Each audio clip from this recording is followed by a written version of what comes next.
So today I wanted to talk about belly fat, getting that coveted, wonderful, tight toned flat belly. We all want it, so why haven't we got it?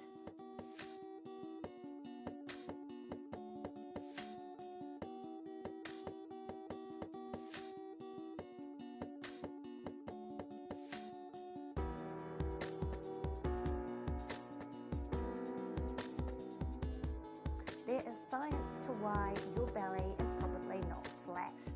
And so today I'm going to talk about 4 reasons why your belly might not be flat and how you can make these 4 pretty easy changes in your life to make some pretty life-changing changes.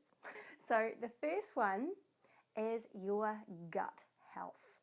I know, not a sexy topic, but it's got to be considered if you want to have a really nice flat toned belly. So you've got to think about your intestines. How are they feeling? If you're feeling bloated, if you're feeling sluggish, it could be to do with the fact that what you're eating is not doing you any good. So if you find that you're constipated, you're maybe eliminating too much, you're constantly in pain, well, these things can be addressed. All you need to do is go see your GP or a specialist and get some tests done. Really simple, and it might shed some light on some really annoying things.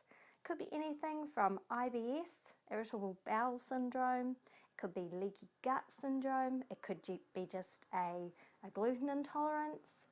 Anything like that can be simply treated. So find out the root cause of that belly, and I tell you what, your life will be a lot more simple. Another thing to think of too is the bacteria in your tummy or in your gut. How good is that bacteria? You've probably heard of good bacteria and bad bacteria. Well, you can have a huge role in what bacteria are living and breeding in your belly. So if you are eating a lot of processed foods, a lot of sugars, and I'm talking like candies, things, that you buy from convenience, takeaways, that kind of thing, well, these bad bacteria love to pig out on your bad food. And so what happens in your tummy is that the bad start beating up the good bacteria, and that leads to inflammation. So if you start cutting out the processed stuff and eating more of the fresh, whole foods, and we're talking green veggies, we're talking nuts, we're talking really good fats from fish or flaxseed oils, coconut oil, all these things have really healing properties that you can actually solve all this bad bacteria and inflammation just by addressing your diet with a few simple things. So if you have more of a plant-based whole food diet, that's going to go a long way to getting you a flat belly. The next thing is, are you cutting calories? So a lot of people go on a diet, which seems like a great idea. You go on a diet, you lose the belly fat. Well, here is the challenge. If you are already a person that has irritable tummy problems, chances are is that you could have a lot of stress in your life. Now, as soon as you go on a diet, your body is already stressed. So if you remove food or calories from your body, it goes into a fight or flight type situation. It thinks that it's already starving because it's already stressed, and so what it does is it starts to store fat. Now if you add a diet to the mix, can you see what's going to happen? It's going to say, wow, I was right to begin with in storing fat because now there really is a famine. Even though you think you're doing something right for your body is going to fight you on it. So cutting calories is never a good idea. What you want to do is eat for energy, eat for health.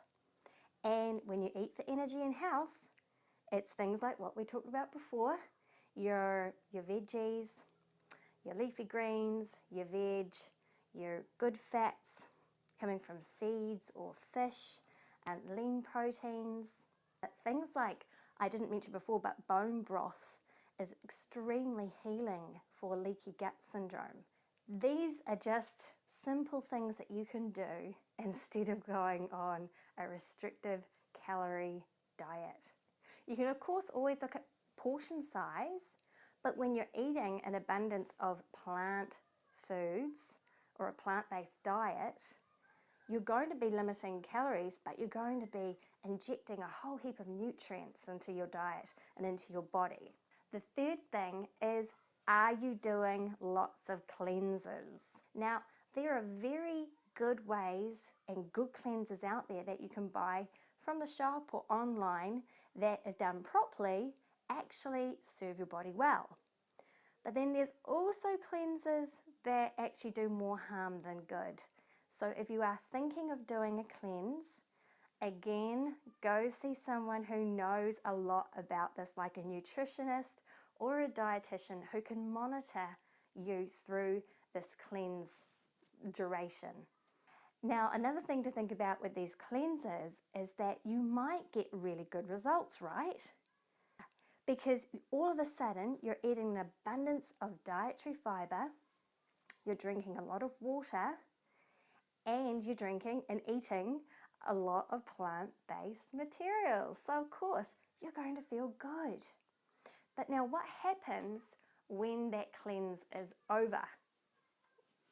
You return back to your old habits, don't you? And I'm guessing that you're probably having cravings for sugar and fat because you haven't been eating it in those days. So it's all very well and good to do a cleanse.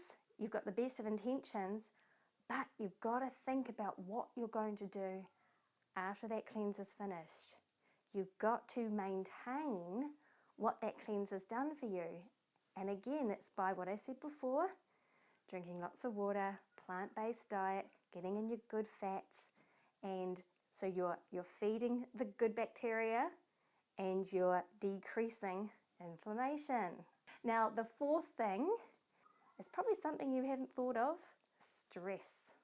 In your life, or you maybe even doing some yoga right now, and you're wondering, how do all these yogis look so good? They all seem so just naturally slim and healthy. Well, it's probably got to do with the fact that they do a lot of yoga. And in yoga, it involves deep, mindful breathing. So you can actually change your adrenal levels and that fight or flight feeling by just breathing, just slowing down, deep breathing and being mindful. It does amazing things for your body. Now, what happens is when we're stressed, we have a lot of cortisol in our bodies. And when we have increased cortisol, it also means we have a spike in insulin. And when we have a spike in insulin, it means that we have high blood sugar. And high blood sugar equals sugar cravings. So you can kind of see the roll-on effect that stress has on your body. It makes us feel like we're constantly hungry and constantly in need of sugar, which is probably why you find that if you've had a period of no sleep, that you might be always searching for candies, anything high sugar to keep you awake, because that's your body in a panicked sort of state looking for comfort. So things like yoga, things like just being mindful at the end of your day, because sleep plays a huge part also in losing body fat. If you don't get enough sleep, again, you're going into that stressed zone, and again, cortisol goes up, insulin spikes, blood sugar spikes. So I recommend at the end of every day, shut off all your devices. I know, scary. At least half an hour to an hour before you go to bed, and create a zone of just zen in your bedroom. Light a candle, soften the lights, do some stretches, put on some music, And I guarantee you that falling asleep will be a lot easier. And if you're someone who worries a lot, then take to journaling. Write down your worries and concerns. Maybe write some ideas of how that they can be addressed. And then after that, write all the things in your life that you feel grateful for. I know, a little bit woo-woo, but trust me on this. If you are feeling grateful or gratitude, it's impossible to feel stressed because you have that warm, fuzzy feeling about all the things happening in your life that are great. So there are the 4 things that are non-active. You don't have to get up and do exercise for these 4 things to take effect in your body and help flatten that belly. So I hope that helps give you some ideas. If you like them, give them a thumbs up, like the video.